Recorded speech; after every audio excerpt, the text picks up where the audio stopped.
Hey everybody, thought I would just throw in one more video for the day, just to show you a few things that I've been picking up lately. It's been a really long while since I've made videos consistently, and one of the reasons for that is because I used to just keep my record player here in the kitchen, and it was right beside my coffee pot. The old coffee pot broke and the water went everywhere, and I suddenly started thinking of this old movie, and I can't think of the name of it offhand. Mom? What?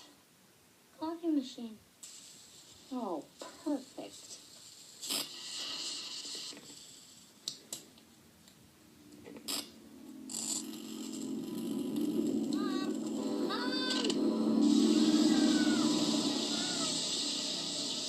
You know, it might be a good time for me to move that coffee pot out of the kitchen. Just get it out of here and clear off the counter space. But new coffee pot, record player's back, but not on the counter now. So it's time to be cooking again and spinning some tunes. The other reason we haven't been doing a whole lot of videos is because I've really been trying to thin the collection rather than build the collection. Somebody made a video a while back where they asked what were, I think it was 9 records that you can't live without.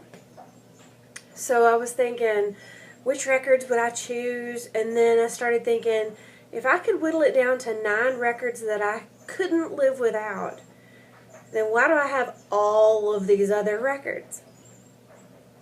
It's a fair question, I would think.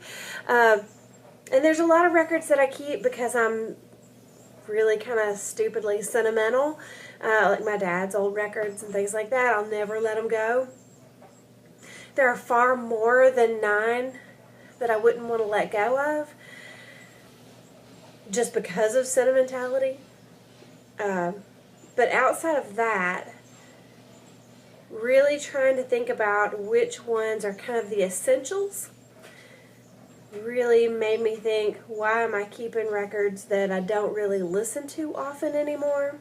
What's really the point in having them if I don't listen to them?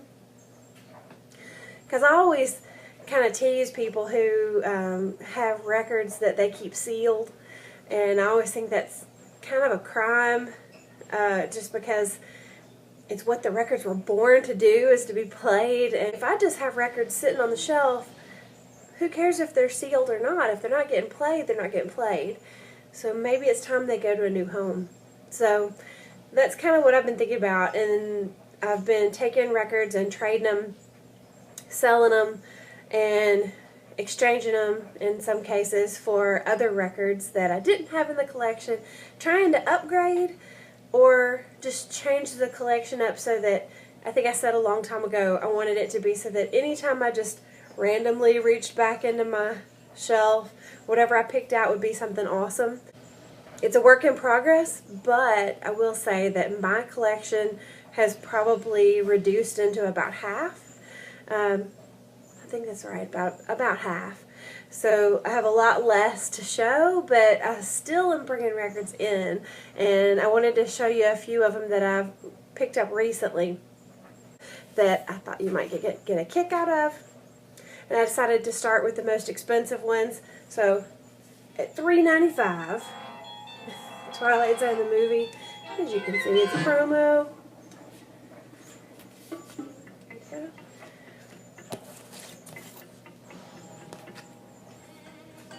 Fantastic 50s, and this one's still in the shrink, still sealed. Thought that Earl Bostic sounded pretty cool. Can't wait to listen to that. I got Country Western Jamboree box set that has all kinds of people on it. Weatherly Brothers, Judy Canova, Jim Reeves, Ed McCurdy's folk songs, and golden country hits inside. I love the cover on that. Songs of the Humpback Whale. When I was a kid, we had a National Geographic that came with a flexi disc of the Songs of the Humpback Whale, and I played that thing so much it made my mom absolutely insane. But it was cool. I wish I could find it now. Tomita spacewalk. I love anything space related. So that's another one to add to that little section of the collection. Wolfman Jack. Best 45s. This one was just $1. Yeah. I bought this one the other day. I only really know one of Paul Young's songs, Every Time You Go Away. But it's practically perfect. When it's something that's absolutely brand new, I think, what was I missing out about him? Everybody loved him. I just know the one song. And he's got a Bauhaus t-shirt on, so maybe I ought to give him another spin, or a spin to begin with. Dig into that a little bit. If he likes Bauhaus, I mean, it can't all just be Every Time You Go Away, can it? Shirley Temple Songbook. Lovely. So cute. And 50 cents. Songs of the Norwegian Fjords. Should be fun. Songs of Old Russia for 50 cents. Looking forward to listening to that one. And this one is Cinema 76, Songs of the Continental Soldier. And this looks like a promotional thing from somebody, but we were talking the other day about how in 1976 everybody was so cranked about the bicentennial. The bicentennial everything. We had red, white, and blue everything. So, part of that craze. Freedom Rock compilation. Just like you saw on TV. 50 cents for the whole collection. And I know this was one of those collections that you had to make payments for, so pretty stoked about that. I wish I could have the names of the songs scroll up just like on the TV commercial. And free, which I think is awesome that it was free, New York Dolls. Yay! Free's my favorite price. And that's pretty much all the recent things we've picked up lately, or I've picked up lately. Dave's been picking up some other stuff, some soundtracks and things like that, as he always does.